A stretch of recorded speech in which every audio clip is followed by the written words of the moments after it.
It's going. There we go. Okay. Hello, everyone, and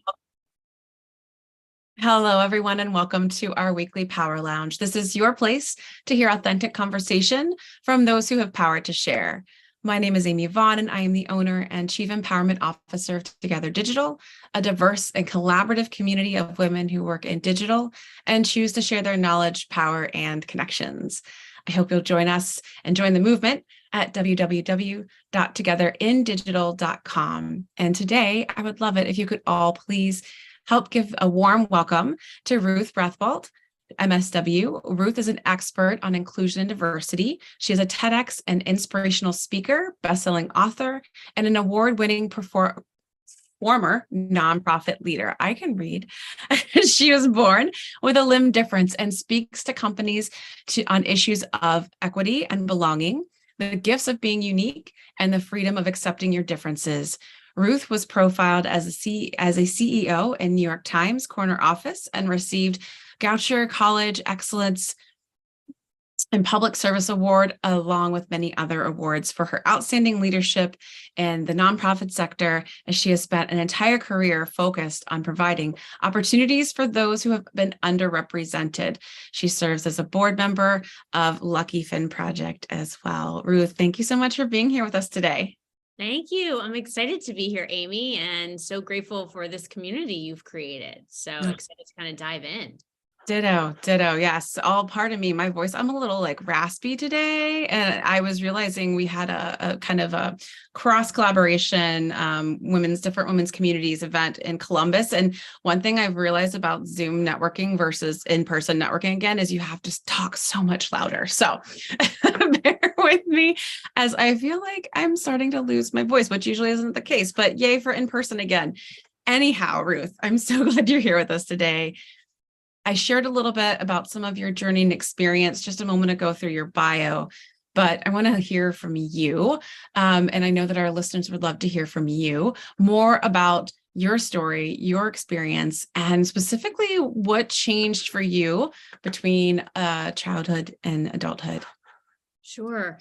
So I think the first place to start is to go back to the beginning. And I was born in the days before sonograms, Amy, and I was a surprise to my parents. Not a surprise in the fact that I was born, but in the fact that when I was born with a limb difference. And my birth story, and we all have a birth story, right? Like how we're told about our birth, what time it was, what the doctor's reactions were, or just how excited or nervous people are about birth. And it's funny because even as I grew up, my birth story was always my mother calling me on my birthday every year saying, at 2:30 a.m. you were born, and happy birthday, that piece. The piece that didn't get talked about that I learned at moments of my life was my birth story of having a limb difference and being that surprise. And what happened, according to my parents, is that when I was born, the doctors and nurses immediately rushed me out of the room, and they took my father out of the room. A specific doctor took my father out of the room and talked to him because he wanted my father to be able to be a support to my mom when she found out. Yeah. And so my father went back into the room, my parents huddled and were definitely a little shocked and surprised, and I think nervous and saddened by a disability. And luckily for them, they had a nurse in that room with them that came over with me all swaddled and said, you see this little girl? You're going to take her home. You're going to love her, and you're going to treat her as you would any other child. You'll treat her as normal.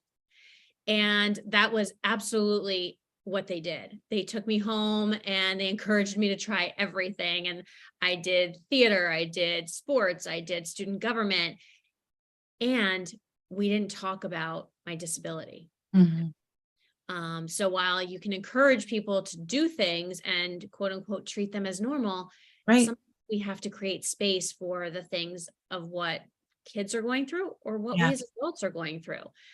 And so what happened is at around age 13, which is a pivotal time for all of us. And if your listeners have teenagers at home, they know it probably better, is everything gets magnified. Fitting in gets magnified, needing to separate from your parents and individuate happens in a greater way. And so at 13, I was starting a new high school, and I remember waiting for the bus at the end of my driveway and excited to start this new school, nervous, thinking, would I have friends? Never thinking about my hand, really, but I got onto that yellow school bus and tried to figure out where should I sit in the school bus. That was kind of my first big high school decision, is which seat to take. And I chose a seat, and as the bus moved forward and started picking up other kids, like we do, I checked out kids saying, would I like them? Would I fit in? Would they like me? And I knew they were checking me out too. That's what you do in high school. Yep. And at one point, someone stared just a little bit too long at my hand. And my natural impulse was just to tuck it in my front left pocket, just for that bus ride, so that I would look like I had two hands. Yeah. And that bus ride, we got to school, and I decided that I'm just going to keep it in there for the day, just so I could make new friends. And that day turned into that first week of hiding. I kept hiding it because I kept thinking, well, I want to make friends. I want to be like everybody else. Right. And that first week turned into that first year. And I promised myself when I went back my second year, because it gets hard once we start telling ourselves or telling others a lie, it's hard to undo the lie, because now everything is either going to be a surprise to someone, or how did they not know? Right. And it's hard to tell someone. So the more I lied about it, the harder it was to stop hiding it.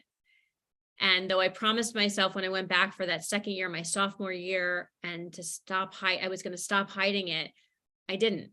And I even went off to college, Amy, and thought, okay, now I'm going to be in a situation and a space where I'm new. Nobody knows me. This is my fresh step. This is my fresh thing.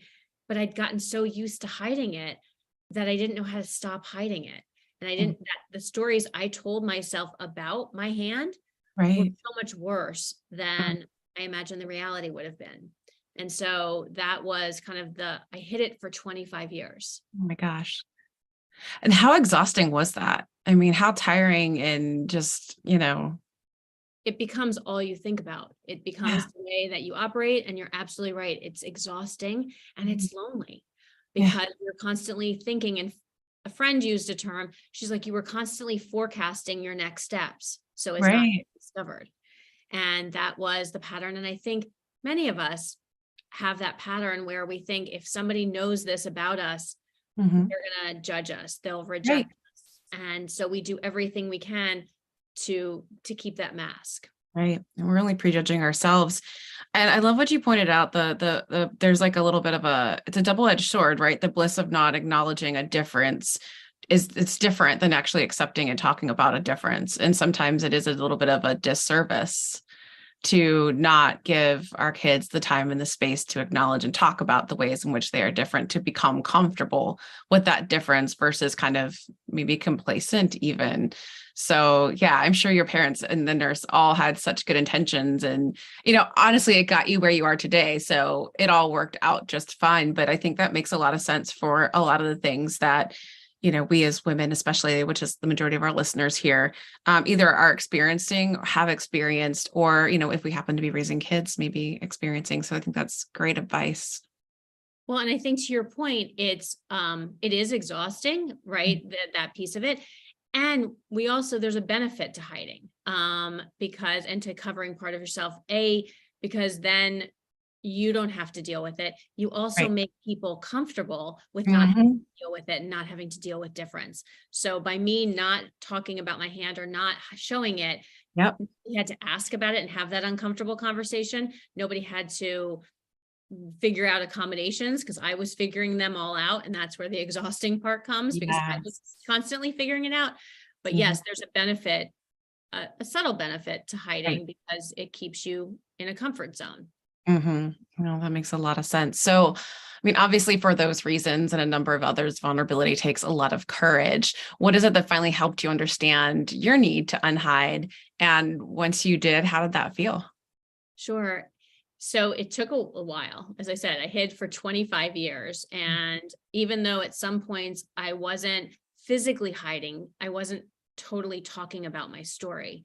Right. And what was interesting is twofold. One is I invited somebody into my life that I started to trust, and he showed me how to start unhiding my hand, how to actually take it out of my pocket, how to look at it, how to touch it. I had never actually touched my hand before because it had been buried so deep in my pocket. Yeah. I didn't know pieces of my hand. I mean, I say this now and I even reference it in my book, but Mhm. I didn't even know I had palm lines until I started even writing the book because I was examining it. But Yeah. I also neglected it for so long because I was hiding it. I didn't know how to take care of it, how to embrace it. So this person showed me those pieces. And also what I guess I got, Amy, from it was they taught me how to love that part of myself that I deemed unlovable for so long. And Yeah. so for me, it was inviting one person in to start to share that part of myself with, so Mhm. that I could see it.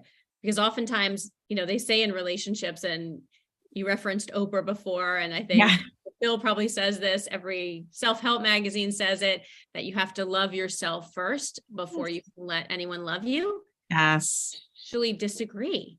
Yeah. Think sometimes we've painted a picture in our head Mhm. that our difference isn't lovable. And so how do we get help with getting someone to love us so that we can start to love ourselves? I think that's great. Yeah. Sometimes you just need to be shown. I think that that's great. Totally agree. Totally agree. How did it kind of feel as you were going through that process though of unhiding? Like, what did that look like for you? Yeah, interesting. It was it was a long process. And I would say because at first it starts with one person, right? And then you start to dispel some of the myths and destroy some of the myths that you say in your head. You Mhm. also have to let go of some of the patterns of things and ways of operating that have kept you tied to Mhm. that hiding. Yeah. I will say that a piece of it felt like a relief because it was so exhausting. Yeah. That space of having to figure everything out and ahead of time and not tell anyone. So this was Mhm. a space where it felt there was a freedom to it for sure. Mhm. I also think when I started opening up to some of my close friends and family, there was also a disconnect because I'd made it so easy to not Mhm. talk about. It was almost like when I started talking about it, it was, well, you're not really that. Like that doesn't really affect you. You don't really have a disability. And that was an interesting space because I had made it so easy, Mhm. I hadn't talked about the challenges behind some of it. So And yeah. So that was a space that I needed to navigate with people saying, I know that's how you're defining disability is very different, but right. this is a disability. Like, let's break it down for a minute. Let me start to Mhm. own that because I also then found community when I started owning it. And that was super important. It starts with one person, but then when you start to love yourself, the kind of waves and the ripples from that allow you to then start to see others' differences and Mhm. start to find community that way. Mhm. I love it. That's great. So I'm kind of curious too, as you were working through the unhiding, you did mention how like family and friends sort of reacted as you kind of started to come forward and hide less, which I think you made a great point too about how we unconsciously hide. After a while, it just becomes habit because like you said, we're so used to trying to make others comfortable. But I'm curious, when you got into the space of at work, how did folks sort of react as you kind of were spending more time unhiding, I should say. And I think I chose a profession, Amy, that Mhm. allowed for unhiding a lot sooner in the sense of working with kids is a beautiful thing because young people will ask and then they move on. They'll say, what happened to your hand? And you tell them, this is the way I was born. We all have differences. This is what was different about me. Let's talk about your differences. And then they're like, I'm done. Like, Yeah. I'm good. You are who you are. And I think it connects me to kids in different ways. Mhm. I think the challenge, and I'll just interject this part, the challenge is with children is that what we often do as adults when kids ask is we shush them, right? Like, oh, don't ask her what happened. Don't talk to her about it. So we've done two things. Kids Yes. are naturally curious. So we cut them off about curiosity and we say, don't be curious. And specifically, don't be curious about disability, because disability is Yes. something we don't talk about. Mhm. And so we've done a disservice to disability and to Absolutely. children. And it is so much easier when someone asks me about it rather than makes assumptions about what I'm able to do, what I'm not able to do. Yep. So I think I say that because I think that's why I chose that profession, is working with kids makes it easy. Yeah. It wasn't until I was in a conversation about diversity and leadership in an organization that I asked a simple question about if they saw me as diverse. Mhm. And the answer back was, well, you're a woman. And I said, okay, that's a lens of diversity. Yes, that's the gender lens. Mhm. What about my disability? And the immediate reaction in the workplace was, oh, we don't see you like that. And Mhm. I said, well, I'm not asking to be seen like that. I'm asking for it to be acknowledged as I bring a different perspective. I've had a different life experience, and Mhm. that's what needs to be valued, because if we're talking about diversity, we are talking about difference of opinion, different experiences, different perspective. So how do we talk about that Mhm. as part of diversity? And Amy, it made me start to think about the DEI panels I'd been on, the Mhm. ones that I was attending, and that disability was often left out of the conversation. Yeah. And so that became part of my passion project, is how do we expand the diversity conversation to include Mhm. disability? Yes. Oh, 100%. And I love that you had the opportunity and the ability to help children understand that that kind of curiosity is okay. I'm trying to remember, and I can't remember the exact story, but there was a story about a woman that was like grocery shopping with her daughter. And there was a woman there that was using a wheelchair, and the daughter had a lot of questions, and the woman kept pulling her away. And if I remember the story correctly, the woman came over and said, no, I want her to ask me questions. I want to talk about this. Because again, like you said, it's value, it's life experience. You can't make assumptions. And so I think we sometimes, we get concerned, obviously, about being politically correct or overly kind, but then it's also like, by ignoring somebody's like differences, is that necessarily kind? I don't know. So I Well, love that you're doing that work with them. yeah. And the truth is, we all have differences, right? Yep. Some are visible, like mine, and some are invisible. And Yeah. so when we start to acknowledge that, and when we start to look at that disability actually cuts across all lenses and lanes of Mhm. diversity, it doesn't discriminate. You can be any No. race, any gender, any sexual orientation, Right. one that you're born with or one Mhm. that you acquire over time. Yeah. That's the gift of disability, is that it can happen to anyone, and it most likely will, because either it'll happen to you personally Mhm. or someone that you're taking care of. And so we need to prepare people for what difference and disability looks like. Right. We need to learn Yes. experience. I mean, absolutely. I mean, just imagine how much different it would be for somebody who ends up with a disability later in life, their ability to accept and adjust and not feel shame and remorse and regret and all those types of things that, because I've had friends who've gone through that. And it's just, if society was a little bit more kinder, more open, and more conversational about those things and what there are in the way of needs, how different might that experience be for them? Imagine if we could all unhide our differences, and so that we created space, and not in a spilling way, but in a way of support. Like, this is where I need your support. This is where I have felt different. This is where my ideas have come from, because I've had different perspective in life. Absolutely. Absolutely. So I mentioned earlier, or no, I don't know if we mentioned it earlier. You have a fantastic TEDx talk. I recommend you all check it out. It's already in the chat because Julie's amazing. You can also check out the link in our show notes. In your TED talk, you mentioned that 61% of employees are hiding. We talked about disability. What are some other ways in which we hide, especially in the workplace? It's been amazing to find out. So after the TEDx came out, and after my book Singlehandedly came out, people started telling me their stories around hiding, because they started to have a definition of what hiding was. And Mhm. so what I have found in the research and the writing is that people hide so many things, Amy. They hide mental health being one is a big one, especially I think the statistic is 45% of men hide their mental health. People hide their education backgrounds. I've had people tell me they hide their religious affiliations. They hide their voice. People mask their voice so that people think they sound different than they do. Or I've had people share their stutters they hide. They hide their backgrounds, their financial status. Even lately, what's been coming up more and more is people hiding their politics because they're so afraid of what somebody will judge them on or make an assumption about them around. And so this hiding goes on in the workplace in greater ways. And I actually think that 61% number that was done in 2013 is lower than we actually are today. And especially given that we've all been able to kind of hide behind Zoom, behind cameras, behind mics off, behind all of that.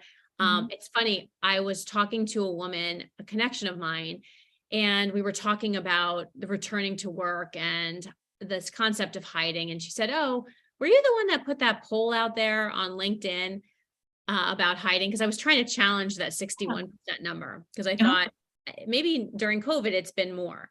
Even though we've seen people's cats go through their computer and their kids screaming and all of that, and we think, oh, well, people aren't hiding.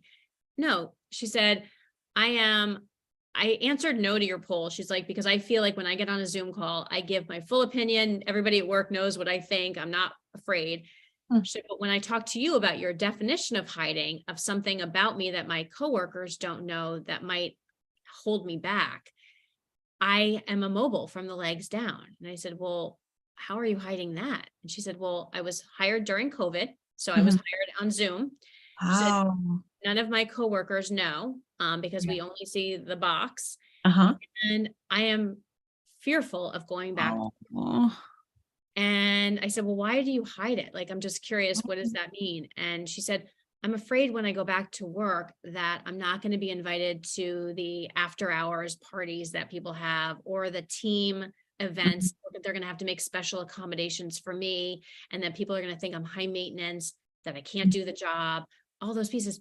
That's the exhausting part, Amy, is all of the what ifs and imagining things that people are going to have to do to accommodate you or to have to think about if they're with you. And yet on Zoom, she shows up as her person, right? Herself. Oh my gosh. She goes back to work. So we talked about who's the one person that she can start with at work to start to have that conversation. Does she have a good manager? Is there someone like an HR professional that can help? Is there a coworker that she trusts that she can talk to about it? Just to find your one person to be able to start to share that with. Got such great advice. I love that. And what an incredible story. I feel so much for her. That has to be so hard and scary. I can only imagine. And I love that you were able to give her some next steps, because I feel like as you were listing those other things that we hide, I think every single one of us is probably guilty of hiding at least one of those things: socioeconomic status, education. I've talked to women, we have a lot of working moms within the group, Together Digital, who talk about not having pictures of their kids around. Some people that they used to work with before COVID didn't even know they had kids because they knew that they would be seen as, oh, she doesn't prioritize work as much because she has children. Or women without children getting overused and overworked because, you know, they have more free time. It's like, no, your free time is your time. Like, so yeah, you lose out either way, but I totally understand how there can be so many dimensions and ways in which we hide. So I think you listing them out there was really helpful and insightful. But I want to bring it back to some understanding and statistics around understanding more and knowing more about visible disabilities. Are there any other important statistics or information or tips or pointers that you have for our listeners on how to be more supportive and inclusive? Absolutely. I think one big statistic that's glaring is that 1 in 4 American adults has a disability. That's 25% of the population has a disability. And globally, the statistic mirrors that. I think what's interesting is we often think about disability as, and you referenced it before, like the example of a wheelchair. We think of that, right? Right. And mobile disabilities are actually the most common in terms of visible disabilities. That is the number one most visible is a mobile disability. I've read anywhere from 70 to 96% of disability is invisible. And so sometimes you don't know what's going on behind the scenes. As managers and as leaders, we often focus on performance and we focus on productivity, and we forget that people have other pieces of their life before work, during work, and Right. after, right? That they're managing through. Mhm. And so that's a space around that is super important. I think the other piece that really shocked me was even leaders with disabilities don't reveal their disabilities. And I think the statistic at one point I read was 7% of C-suite leaders Uh-huh. share their disability. And Wow. 20%, I think 7% say they self-identify, and only 20% of those actually talk about it. Wow. That's such a missed opportunity. Such a missed opportunity, because even though I fought it, having been a former CEO and leader, and I fought the idea that leaders can, help build culture and are really responsible for culture, it's true. Because if you're not willing as a leader, and I definitely own my part, if you're not willing to own your vulnerability or where you've struggled or your difference, how are Mhm. you expecting your teams to do that? Exactly. Exactly. All right. So I think one of the things that you brought up in your talk as well was just how there are certain spaces and places in which diversity is falling short due to our lack of vulnerability. You kind of gave a little bit of an instance there with leadership hiding, either visible or invisible disabilities. What are some other ways we're falling short? I think the first is naming it. I think in diversity, equity, and inclusion work, we often go to the lanes that are critical lanes. So I don't want anyone to mishear me or misrepresent. We go to race, we talk about gender, and we talk about maybe sexual orientation when we talk about diversity, equity, and inclusion. And we often leave out disability, the visible and the invisible. There's this interesting statistic for people who like numbers in your audience that likes numbers, Yes. that 90% of companies prioritize diversity. That's a big agenda item right now, right? Yes. Like it happened after the death of George Floyd. It happened with the rise of the Black Lives Matter movement. Diversity initiatives have become critical for companies. 90% of them are in. Mhm. Only 4% of those companies actually prioritize or even have on the agenda disability. Mm. So how does the math work then? If the largest minority group we have is disability, Yep. 1 in 4. and yet it's not talked about as part of the agenda, and it's cutting across all lenses of diversity, how do we move the needle then so that we are being more inclusive? And I think that's a space where companies and leaders can actually start to take a look, almost like an audit or an inventory of what are they doing in their company around disability? How are they thinking about owning their own differences first, right? Yep. How are they thinking about and doing the work to understand disability? And then who's represented on your team and who's not? Whose voices are there and whose are not? Mhm. Suggesting you only have to create goals and accountability measures, but Right. take an actual look at your team and and you may not know pieces of disability because you haven't either asked the question, and if we don't ask, we can't measure, and then we Right. can't count it. So there's a space around diversity, equity, inclusion around how do we bring that measurement of disability and identity to the workplace. Yep. Yeah, I agree. It's absolutely critical. What are some other ways in which we can be more inclusive and intentional, whether it's at work or even just out in the world? Yeah, I think the first piece is naming it. Like I said, I think that's a space. So just making sure that it's a priority in the workplace. I think the second is allowing for the space in the workplace and outside for different perspectives. Mhm. Making a conscious effort to say we at this company or in this workspace, we value different perspectives and actually mean it, not just say, oh, that's great, you gave an idea. That's not what we're doing here, but actually taking it into consideration, because I can tell you, as someone with a disability, Mhm. I have spent my life thinking outside the box. I have Yeah. spent my life coming up with solutions and challenges, the solutions to challenges. Mhm. So, and people with disabilities do it all the time. Yeah. It's not necessarily part of the exhaustion, but in some ways it is, because we're Sure. always thinking about how to get something done. And it started for me when I was 5, probably before that, but had to figure out how to even tie my shoe Yeah. differently, right? And I had to push my father. He tells this story that I pushed him out of the way when I was 5 so that I could figure it out on my own. I got the technique that he did, but that wasn't going to work for me. Yeah. Um, and I think that recognizing again that everyone has something that is different about them. So either if it's your own difference, it's finding that person that you can talk to about it. If you're a parent of a child with a disability or a difference, Mhm. creating space, even in those teenage years when they say they're fine, making sure that they know that there's space to talk about things with around this, because even though we're fine, it doesn't mean sometimes we don't have feelings about things. Yeah, exactly. And then and I'm always amazed, and I remember one gentleman in a workshop I did in a training, and he said, well, I don't have any differences. I'm not hiding anything. I said, great. Then my last point would be an ally to somebody who is, Yeah. because if that 61% number is accurate, and again, I think it's higher, Yeah. be an ally and that advocate for that person. Be curious with kindness about how you can support someone. Mhm. I love it. I love it. It's just showing some courtesy and consideration. I love that. So I'm kind of curious. I'm going to change the question up a little bit that I had next for you.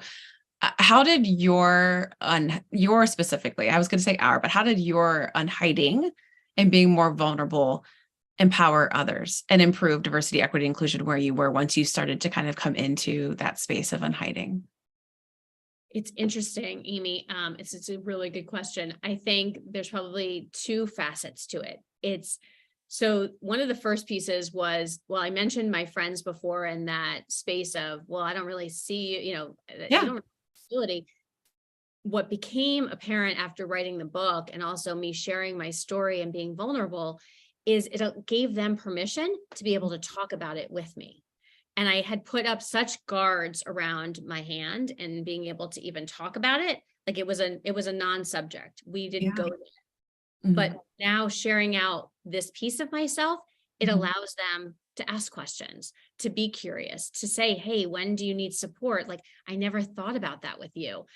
Even the other day, I was sharing with a friend, I said, I wish I had known about 504 plans in school, because it Yeah. takes me extra time to type things.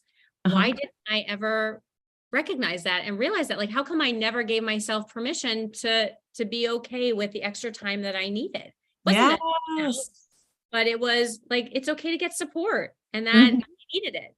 But I never got it. So I think that's a piece. And then what's probably the most beautiful thing is when you start unhiding, you start connecting with people in such interesting ways, because Mhm. they then get permission to start to unhide with you. And Yeah. that's the domino effect of this is when I share my difference, and again, this is a tool to start the conversation. Yeah. It's, oh, I've been hiding too. Like that woman, who's immobile, or the parent who tells me about their child, or the person in the workplace who's hiding. All of a sudden the shoulders release, there's an exhale, and, oh, I've been hiding too. So it allows us to Mhm. connect in different ways and get closer in a way. So it's a beautiful thing. It is. And there are guardrails around it too, to make sure that you're safe. You've created that safe space. Mhm. Well, and it's one of these things too. It's just, I don't want to say it's a matter of perspective, but all of a sudden your disability becomes your ability to give that space and vulnerability and to open up that conversation. It is absolutely a gift. Mhm. And somebody challenged me recently. They said, oh, well, why is it a gift? I said, because it allows me to connect with you in a way that I Yeah. wouldn't any other way. It allows Mhm. me to be vulnerable. It allows me to show you the strength in my disability. And it Yeah. allows me to see the vulnerable parts that aren't always so easy, because we all have them. With this facade we've created sometimes on social media, we Yeah. think we're the only ones who are dealing with something. And yet when we unhide and we share, we can actually connect. Yeah, It's the we're key to never really alone. I love it. That's so great, Ruth. All right, I have one last question, and then we are going to take some questions from the audience. What are some ways in which we can be more authentic and vulnerable?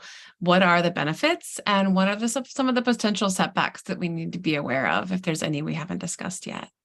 Yeah, I mean, I think definitely the ways we can is, as I said, it's finding your person and it's creating space and it's starting to share out your story so that others connect with you.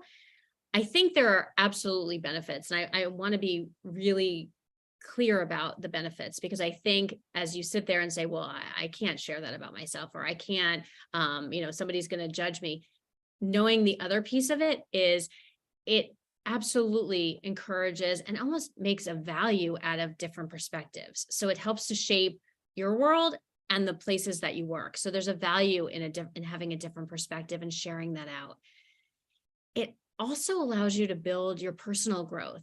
I think many of us are thinking about, how do we continue to grow? How do we continue to invest in ourselves? We got an amazing opportunity during the years of COVID to be introspective, right? And to spend time thinking about, what do I want out of my life? Who do I want to spend it with? Well, unhiding and being vulnerable allows for that space of personal growth. Also, it almost demands it.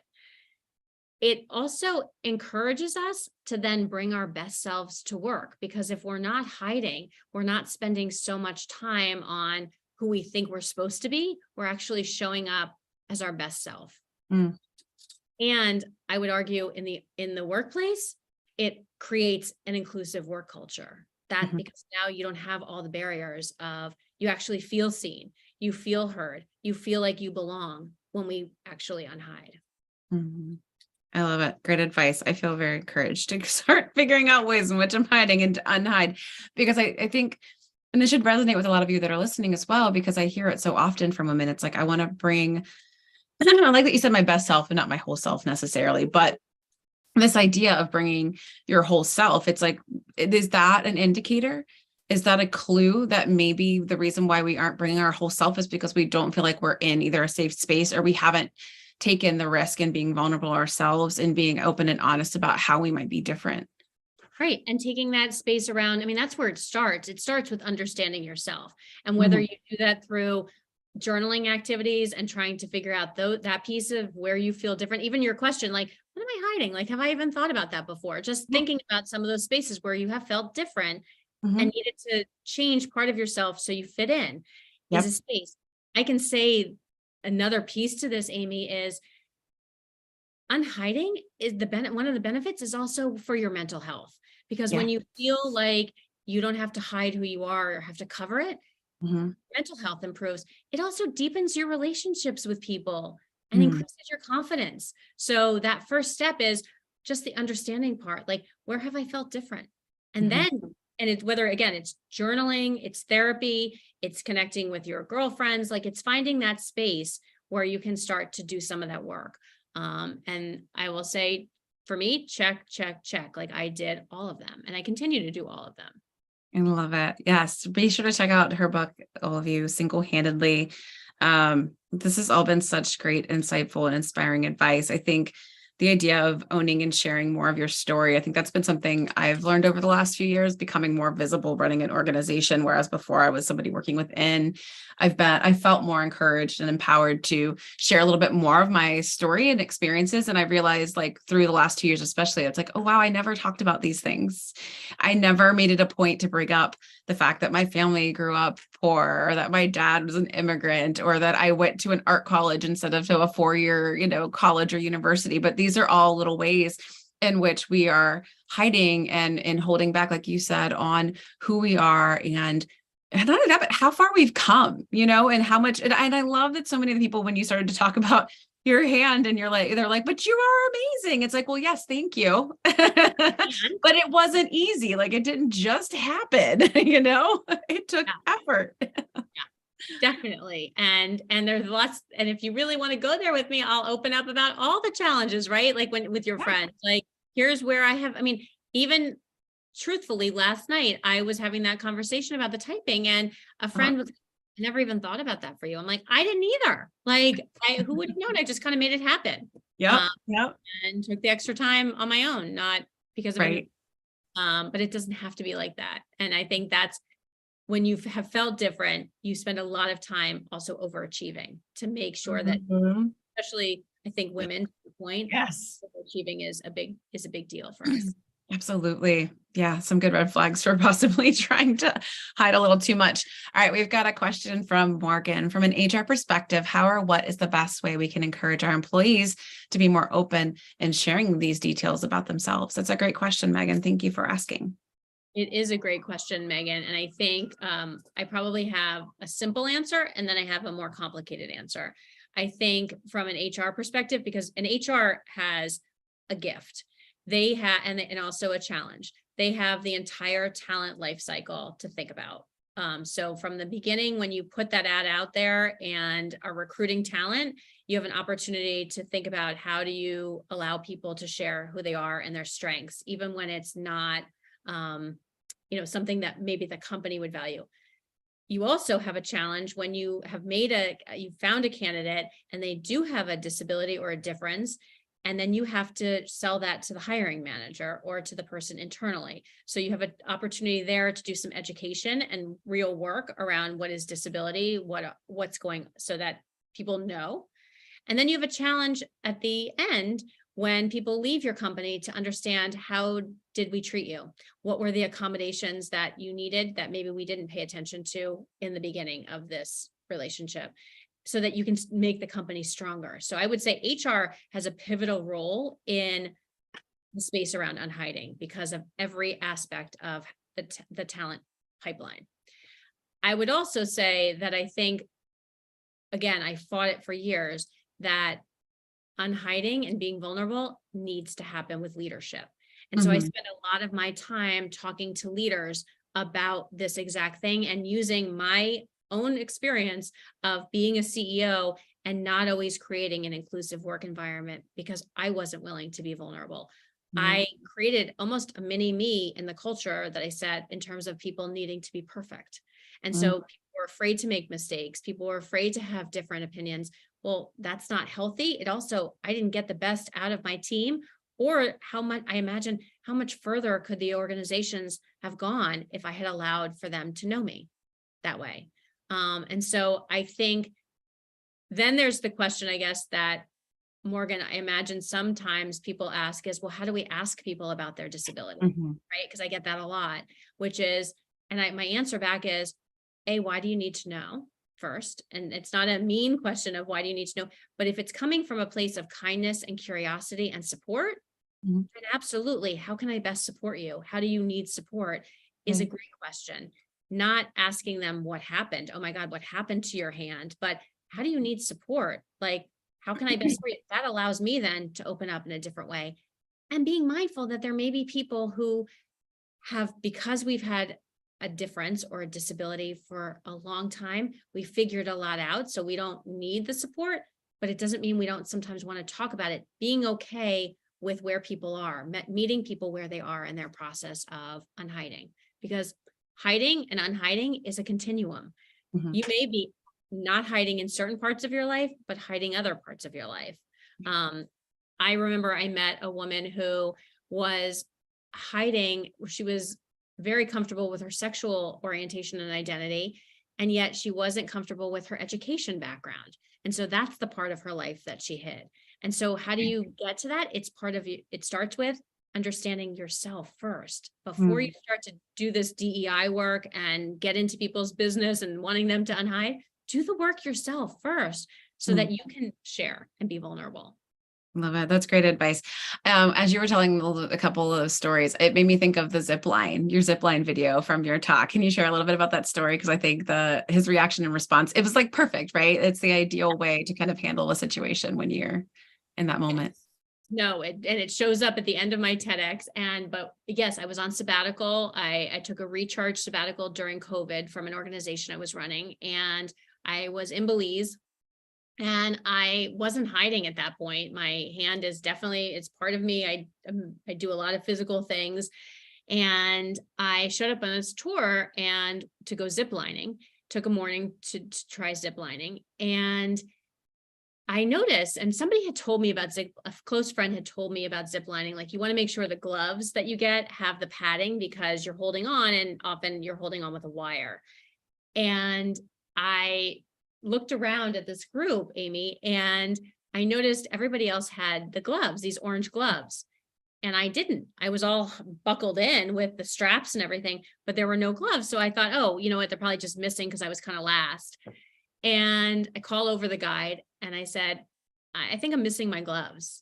And he said, yeah, no, you won't need them because you'll be going on the back of a buddy. And I said, and I knew what he meant. And I said, no, And I said a little stronger than that. But I said, no, I do everything. I want the same experience as everyone else. Yes. And what made me upset is, because we do this to people with disabilities a lot, is we make assumptions about their ability rather than asking them what they're comfortable with or how we can support them. And so luckily there was another guide who was nearby and he overheard this because I was frustrated. And that is not why I signed up to go ziplining, is to be on the back of a buddy with someone. That wasn't what I wanted from the experience. And so he came over and he said, what's going on? And I told him, and he said, yeah, you actually only need one hand to zip line for the break. So you're going to be fine. And he handed me the orange gloves. And again, it was such a different way of connecting with the situation, right? Like he asked what I needed. He thought about it and said, well, wait, what's the actual challenge here? Oh, that she only has one hand? Well, guess what? You actually only need, let's do the math. You only need one hand to zip line. So, and it was an amazing experience. And yeah, there's a video at the end of that, of the glory, but people with disabilities know they have disabilities. Right. We also can ask for where we need accommodation and support, because I have figured so many things out on my own that you can't even imagine that. Yeah, you wouldn't know by looking at me. You can ask me though. Yeah. Love it. Lauren just added another question to the chat. She says she loves discussing this. You mentioned that one of the things people hide in the workplace might be their political views. My question would be, what is the best way to express what we believe, not necessarily political affiliation, but maybe support for an issue in a professional and appropriate way? Great question. It is a good question, and I'm not sure I have the full answer to it. I think that it depends on the workplace. It depends on what vulnerability and conversations look like in your workplace. I think as you start to move the needle in terms of opening vulnerability and unhiding, there can be space for some things that people don't always talk about. I also think there are employee resource groups that can start to help build that sense of community. I think there are conversations that probably belong in the workplace, and there's probably some that don't belong in the workplace because they're not adding to the work value and what's the output. And so I want to be mindful too that work is not therapy, and that's not the job of the workplace. The job of the workplace is to get the best out of the teams and to build the best products or the best activities for people. If you need to do the work in terms of having conversation about difference of opinion, sometimes that happens outside of work, and that's the best place for it. Doesn't mean you should hold it back. Is it holding you back because you can't be on the team because people feel so differently? That's a different conversation, and I coach people around that. Yeah, no, that makes a lot of sense. I think, right time, relevant, there's always a time and a space for that. But as you said earlier, finding that safe space and safe individuals sometimes to talk with to begin with is also a great place to start. But that was a fantastic answer to that question. What do you mean you don't have the answer? That was great. It's a challenging subject. It's a tough topic, especially over the last several years. So we totally get it, Lauren. Thank you for the awesome question. And then we've got one more. And we've got a few extra minutes if we have another, but this one's from Julie. She's also enjoying the topic, so thank you, Ruth.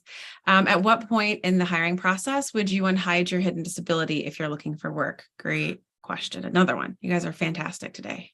It is a great question, and it's a very subjective question because it depends on the person, and it depends on the company and where you are. I would love to say that you should talk about it from the moment that you interview, and that would be the ideal situation, but that's not reality. Because we still in this culture, and I mean, if you go back to the statistic that only 4% of companies actually are talking about disability as part of the diversity agenda, we have a long way to go on this. Even though the ADA passed in 1990, even though we've made some accommodations, and yes, we've even on social media have gotten more comfortable talking about disability, we still have a while to go, a ways to go in terms of how we portray people in media, how we talk about disability in the workplace. And so I would say, Julie, I think that part of it, and I'd love to hear some of the audience reaction too to this, is it is a personal decision. And I don't want to advise anyone to unhide when they're not ready and when their workplace is not ready, because I think there are still consequences, and that's the downside of unhiding is unless we've created the workplaces where that's okay and comfortable, we're not ready totally. That's the downside. It is. It's unfortunate. I mean, I think it's strategic, right? I think it's a matter of knowing when the right time and place is for that. We get this kind of a similar question with, pregnancies, like, interviewing while you're pregnant, or if you have mental health challenges and issues that need to be accommodated for in the workplace. There are laws, rules, regulations in place that say you won't be discriminated against, but we all know the truth when it comes to those things. So I think it is about being really smart and strategic. And like you said, being ready to unhide it versus maybe forcing it. And you're right, we can't force the workplaces to be, unfortunately, where we all need them to be. But I think by beginning to lean into that vulnerability, if we are gainfully employed and within a company, especially leaders of companies, if you're listening, I hope you all take this to heart, because you're going to make the lives of lovely people like Julie a whole lot easier when it comes to going through the already stressful process of looking for work. No, and I think, and you said a really good word there, Amy, the accommodations piece. Like, if you need an accommodation, that's absolutely a moment of, like, you don't need to suffer at work, right? There are laws in place. There are things that need to happen. And if you need the accommodation, you need to ask for it and find that HR professional that you can talk to, or that manager that you trust. I also think we can push the workforce forward, because I think that there are employee resource groups or affinity groups that are either happening in workplaces, and if they're not included in your workplace, getting involved and fighting the stigma, because the big part, and I work with companies now around creating their disability ERG groups or their employee resource groups, because people are afraid of the stigma. Like, even if they're an ally, I'm afraid somebody's going to think, well, how do we push past that? How do we bring in speakers? Because what I found most successful with companies is when they bring someone in from outside to speak, then it opens up the conversation. And so I think, that's how I help companies too. And that's what's super helpful for many is, wow, I never thought of it like that. Or this allows me to come out a little bit with my experience. Yeah. I love that you offer those groups that support. That's kind of how I got started in just talking about the gender discrimination and bias, was by attending the 3% conference and then starting a women in leadership group at my company. But it was so exhausting because I was creating that safe space and the content on top of doing my job 60, 70 hours a week. So having those outside resources, people that can come with those different perspectives and create that safe space for your team and employees, I think is a tremendous opportunity and a great strategy. So awesome. All right. Well, Julie has dropped into the chat all of the links to Ruth's information. So her website, her LinkedIn, if you want to connect with her. Ruth, thank you so much. This has been such an important conversation and topic. I love everything that you're doing. Thank you so much for being vulnerable and all the hard work you're doing to make it safer for others to do the same. Thank you, Amy. And thanks for giving me an opportunity to amplify this message of unhiding, because it truly is important. Once we all try it, then we're left out. Awesome. Well, next week, we are going to be chatting a bit about becoming an authority through authorship. Ruth has an amazing book, Singlehandedly. If you haven't checked it out, be sure to do that. We've interviewed quite a few book authors lately, and a lot of our members and women have it on their bucket list to do something like this. So we are going to be talking with a book coach, Kathy, next week. So I hope you all can join us. Until then, have a fantastic week. Thank you again, Ruth, so much. It's been a pleasure. Thank you. And Kathy was my book coach. So oh my gosh, small stinking world. Well, she knows her stuff. I'm excited to talk to her too. Thank you again.